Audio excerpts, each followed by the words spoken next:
प्रिय विद्यार्थियों, प्रस्तुत ई लेक्चर में हम व्यापार चक्र की विभिन्न अवस्थाओं का अध्ययन करेंगे। अभी तक हमने यह अध्ययन किया कि व्यापार चक्र ऐसी घटना है जिसमें आर्थिक क्रिया का विस्तार और संकुचन शामिल हैं, जो एक के बाद दूसरा इस क्रम में आते रहते हैं। पहले विस्तार आता है और फिर संकुचन और फिर उसके बाद विस्तार। यह अभी तक हमने देखा जब हमने व्यापार चक्र की विशेषताएं देखी। इससे यह अभिप्राय है कि चक्रीय घटना की दो व्यापक अवस्थाएं हैं। तो ब्रॉडली या व्यापक रूप से हम कह सकते हैं कि दो अवस्थाएं होती हैं व्यापार चक्र की। एक होती है विस्तार की अवस्था और दूसरी होती है संकुचन की अवस्था। विस्तार की अवस्था में अर्थव्यवस्था विस्तार करती है, तेजी की स्थिति होती है, और संकुचन की स्थिति में अर्थव्यवस्था मंदी के अंदर चली जाती है, उसमें उत्पादन कम होने लग जाता है। परंतु बर्न्स और मिचेल, इन दोनों अर्थशास्त्रियों ने और भी अवस्था बताई हैं इसके अंदर।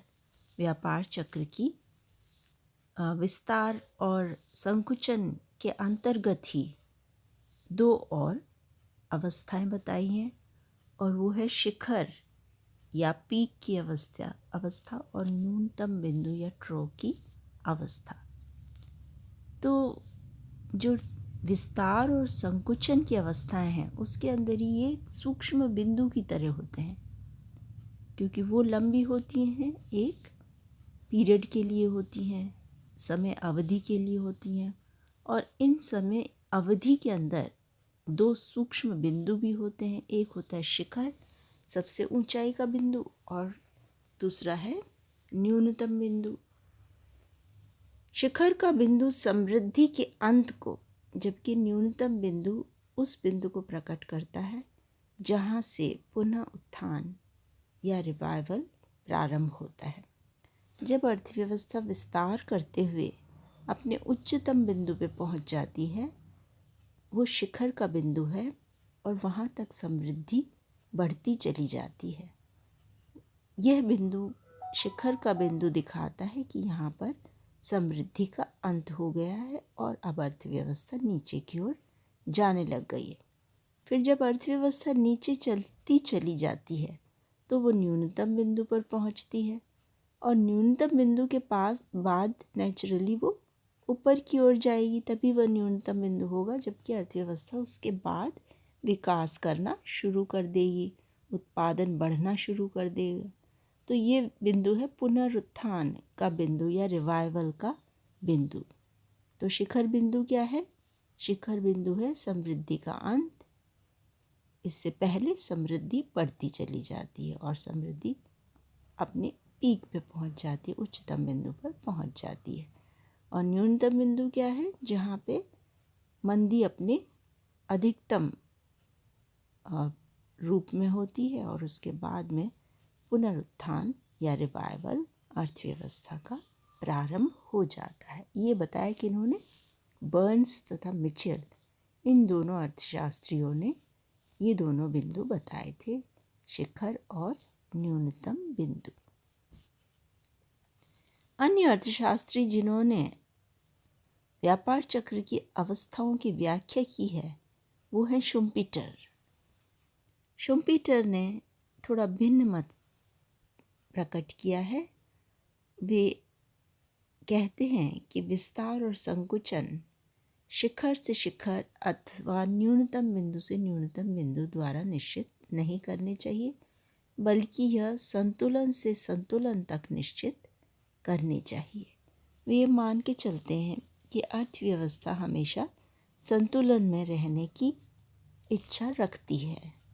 संतुलन वह स्थिति है जहाँ से अर्थव्यवस्था नहीं हिलना चाहती है, वही स्थिति संतुलन की स्थिति कही जाती है, जिस पर रहने की प्रवृत्ति होती है अर्थव्यवस्था की। तो इसलिए जब ये संतुलन बिगड़ता है, उस स्थिति से हम पुनः जब संतुलन निर्धारित हो जाता है उसका अध्ययन करें शुम्पीटर के अनुसार, न कि उस स्थिति का जबकि समृद्धि का अंत हो रहा है या मंदी का अंत हो रहा है। वहाँ से वहाँ तक का अध्ययन, अर्थात शिखर से शिखर के बीच का अध्ययन, न्यूनतम बिंदु से न्यूनतम बिंदु का अध्ययन नहीं करना चाहिए हमें, बल्कि एक संतुलन से दूसरे संतुलन का अध्ययन करना चाहिए कि किस तरह से एक संतुलन बिगड़ने के बाद अर्थव्यवस्था किस अवस्था में पहुंची और उसने किस प्रकार से पुनः संतुलन प्राप्त किया। तो शुम्पीटर कहते हैं कि यह संतुलन से संतुलन के बीच का व्यापार चक्र का अध्ययन होना चाहिए। विभिन्न अवस्थाएं कौन कौन सी रहीं। आर्थिक क्रिया के संतुलन स्तर को ध्यान में रखते हुए शुम्पीटर ने व्यापार चक्र की कल्पना दो रूप में की। पहली, दो अवस्थाओं के व्यापार चक्र बताए उन्होंने, और फिर उन्होंने बताए 4 अवस्थाओं के व्यापार चक्र।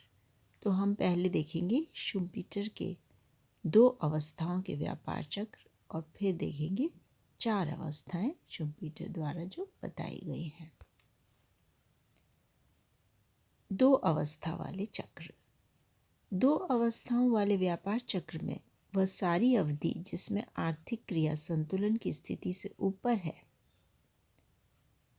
उसे अच्छे व्यापार की अवधि कहा जाता है। शुम्पीटर ने क्या कहा है? संतुलन से ऊपर की स्थिति को अच्छे व्यापार की स्थिति। संतुलन की स्थिति वो है जिसमें कुशलतम रूप से उपयोग किया जा रहा है, इष्टतम रूप से प्रयोग किया जा रहा है, और उसके ऊपर ऊपर जब रहती है अर्थव्यवस्था तो वो कहलाती है अच्छे व्यापार की अवधि। इस अवधि में प्रणाली आरंभ में संचयी विस्तार अनुभव करती है। प्रारंभिक में क्या होता है? विस्तार होता है, और ये विस्तार लगातार जुड़ता चला जाता है। इसको कहते हैं संचयी विस्तार, अर्थात उत्पादन बढ़ता चला जाता है और वो बढ़ते बढ़ते कहाँ पहुँच जाता है? शिखर या पीक के बिंदु तक पहुँच जाता है। यह है समृद्धि की अवस्था। शिखर के बिंदु से जब अर्थव्यवस्था हल्की मंदी या विराम की ओर नीचे की ओर सरकती है तो उत्पादन जो है वो संतुलन से नीचे की तरफ होता है। अच्छे व्यापार का समय समाप्ति को पहुंचता है और जब उत्पादन संतुलन के स्तर पर पहुंच जाता है। रिसेशन के बाद पुनः संतुलन, पीक से वापस नीचे गए तो वापस संतुलन पे पहुंच गए। अब संतुलन से नीचे की ओर जब अर्थव्यवस्था जाती है तो वो बुरे व्यापार की अवधि रहती है। इस अवधि में परिवर्तन सदा लगातार संतुलन की स्थिति से नीचे रहते हैं। पहले अर्थव्यवस्था मंदी की अवस्था में आती है या डिप्रेशन में आती है, फिर न्यूनतम बिंदु पर पहुंच जाती है और उसके बाद पुनरुत्थान या रिकवरी की हालत में पहुंचती है। तो इस तरह से बुरे व्यापार की अवधि कौन सी है? संतुलन से नीचे की स्थिति, संतुलन की स्थिति से नीचे की स्थिति ये अवस्था है। और इसमें क्या होता है? पहले मंदी आती है, डिप्रेशन आता है और फिर न्यूनतम बिंदु आ जाता है और फिर उसके बाद वापस ऊपर की ओर उठने लगती है अर्थव्यवस्था, पुनरुत्थान की स्थिति आ जाती है। इस प्रकार एक चक्र पूरा हो जाता है, पुनः समृद्धि की प्रथम अवस्था आ जाती है। यह क्रम इसी प्रकार चलता रहता है, परंतु यह कोई नियम नहीं है। ऐसे उदाहरण उपलब्ध हैं जब व्यापार चक्र की अवस्थाएं अनियमित ढंग से पाई जाती हैं, जिन्हें हम अंत में फिर से देखेंगे, ये उदाहरण भी देखेंगे।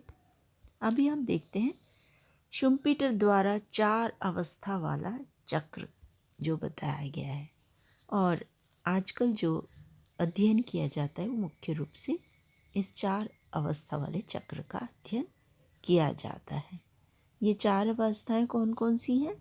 समृद्धि की अवस्था, विराम की अवस्था, मंदी की अवस्था और पुनरुत्थान की अवस्था। तो हमने जो 2 अवस्थाएं देखी उसके अंदर भी अंतर्निहित हमने ये चारों देखी थी। तो फिर शुम्पीटर ने उसे क्लियरली 4 अवस्थाओं के रूप में स्पष्ट रूप से व्यवस्थित किया, और इन 4 अवस्थाओं को हम चित्र के द्वारा भी देख सकते हैं, जो चित्र 1 में दर्शाया गया है। ये चित्र 1 है व्यापार चक्र की अवस्थाएं। इसमें हम एक्स अक्ष पे लेके चल रहे हैं समय, अवधि या टाइम, और वाई अक्ष पे लेके चल रहे हैं आउटपुट या जीएनपी। इसमें आपका संतुलन की रेखा हल्के नीले रंग से दिखाई गई है, इक्विलिब्रियम या संतुलन। यहाँ पे अर्थव्यवस्था की प्रवृत्ति होती है संतुलन में रहने की। अब यहाँ ए बिंदु पर अर्थव्यवस्था संतुलन की स्थिति में है। उसके बाद में समृद्धि की स्थिति आती है या प्रॉस्पेरिटी की स्थिति आती है। प्रॉस्पेरिटी में अर्थव्यवस्था देखते हैं आप ऊपर की ओर उठ रही है और बी बिंदु पर पहुंच जाती है। बी बिंदु जो है वो उच्चतम बिंदु है, और ये है कहलाता है पीक या शिखर। जैसे एक पहाड़ी की चोटी होती है, शिखर होता है, उसी प्रकार से ये पीक है। बूम भी से कहते हैं जब अर्थव्यवस्था अपने उच्चतम बिंदु पर पहुंच जाती है। और उच्चतम बिंदु पर पहुंचने के बाद जब कच्चे माल की भी कमी हो जाती है, अन्य कमियां भी होना शुरू हो जाती हैं, तो उस स्थिति में और अधिक उत्पादन बढ़ाना उत्पादकों के लिए संभव नहीं होता है। और उस स्थिति में जो लोन वगैरह उन्होंने लिए होते हैं, वो भी, उनकी भी ब्याज दर बढ़ जाती है, और बैंक भी इस स्थिति में नहीं रह पाते कि और लोन दे सकें। इस तरह से कई बॉटल नेक्स आ जाते हैं, जिसकी वजह से अर्थव्यवस्था और अधिक उत्पादन कर नहीं पाती, अपनी क्षमता से अधिकतम उत्पादन कर चुकी होती है।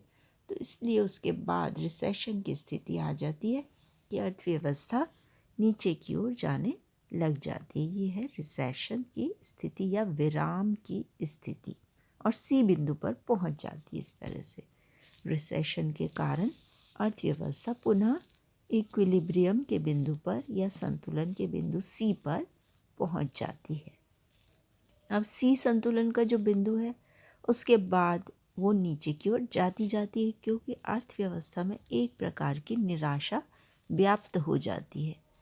जो सट्टेबाज हैं वो भी पैसा नहीं लगाते, शेयर मार्केट में भी पैसा लगना बंद हो जाता है, और इस तरह से डिप्रेशन या मंदी की स्थिति अर्थव्यवस्था में आ जाती है। और डी बिंदु पर अर्थव्यवस्था अपने न्यूनतम बिंदु पर पहुंच जाती है। न्यूनतम बिंदु पर पहुंचने के बाद पुनः अर्थव्यवस्था में संचार किया जाता है विकास का, और वो रिकवरी की राह पर बढ़ती हुई पुनः संतुलन के ई बिंदु पर पहुंच जाती है। इस तरह से व्यापार चक्र हम देखते हैं पूरा हो जाता है।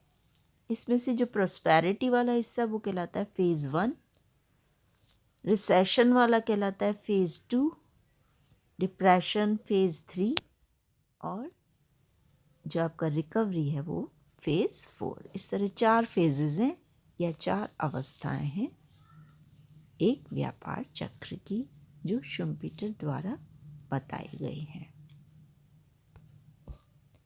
विस्तार की शक्तियां प्रभाव डालती हैं तो उत्पादन संतुलन के ऊपर ABC पथ के साथ चलता है। ये विस्तार का या समृद्धि का पथ है, संतुलन के ऊपर का पथ है।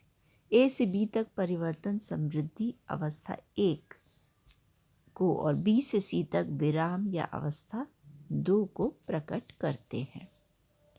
बिंदु C से मंदी की शक्तियों का दबाव इतना शक्तिशाली हो जाता है कि उत्पादन संतुलन के नीचे CDE पथ के साथ चलता है। ये है संतुलन के नीचे की स्थिति।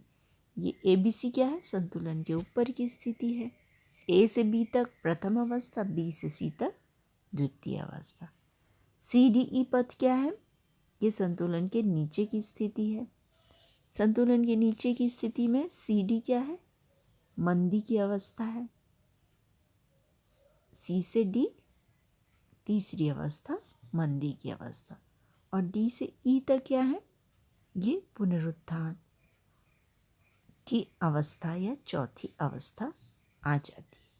तो इस प्रकार से ABC में, ABC पथ जो है उसमें अर्थव्यवस्था संतुलन के ऊपर रहती है और CDE पथ में संतुलन के नीचे रहती है। प्रथम अवस्था और द्वितीय अवस्था में संतुलन के ऊपर रहती है और तृतीय अवस्था और चौथी अवस्था में संतुलन के नीचे रहती है। इस प्रकार से व्यापार चक्र पूरा हो जाता है। यह एक सामान्य व्यापार चक्र की 4 अवस्थाएं हमने देखी। यह सत्य है कि आमतौर पर समृद्धि, विराम, मंदी और पुनरुत्थान इस क्रम में घटित होते हैं, परंतु यह कोई नियम नहीं है और ऐसे उदाहरण जैसे अभी हमने बात की थी उपलब्ध हैं जब व्यापार चक्र की अवस्थाएं अनियमित ढंग से पाई जाती हैं। किस प्रकार? व्यापार चक्र की प्रत्येक अवस्था की निश्चित लंबाई के बारे में कोई निष्कर्ष नहीं दिया जा सकता। यह बहुत संभव है कि काफ़ी स्थिर मंदी के बाद मंदी जो है वो स्थिर हो जाए, पुनरुत्थान जो है वो जल्दी ना आए, बल्कि पुनरुत्थान काफ़ी समय बाद आए, या अर्थव्यवस्था फिर से जो है मंदी के बाद ऊपर की ओर उठ के विराम की स्थिति के अंदर चली जाए, रिसेशन की स्थिति में चली जाए, पुनरुत्थान हो ही नहीं उसका, ये स्थिति भी हो सकती है। और ऐसा उदाहरण मिलता है हमें 1929 महामंदी की स्थिति में इंग्लैंड के अंदर, जिसके बाद तीसा की मंदी आई थी। इसी तरह से ये भी संभव है कि पुनरुत्थान समृद्धि से ना मिले। जैसे पुनरुत्थान के बाद कौन सी अवस्था आएगी? चौथी अवस्था है पुनरुत्थान की अवस्था। उसके बाद में वापस से पहली अवस्था आएगी। पहली अवस्था क्या है? समृद्धि या प्रॉस्पेरिटी की अवस्था है। तो हो सकता है कि पुनरुत्थान के बाद समृद्धि ना आए, एक आरंभिक पड़ाव में ही समाप्त हो जाए और विराम फिर से घटित हो जाए। मतलब पुनरुत्थान के बाद वापस से वही रिसेशन की स्थिति आ जाए, फिर से अर्थव्यवस्था में विराम लग जाए, उत्पादन बढ़ना फिर से बंद हो जाए।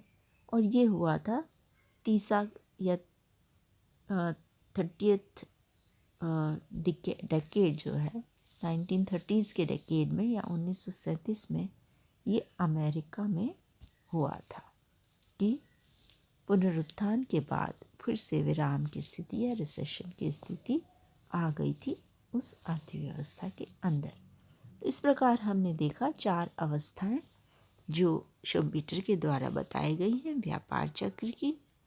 इसी के साथ हम इस ई लेक्चर को यहीं विराम देते हैं। धन्यवाद।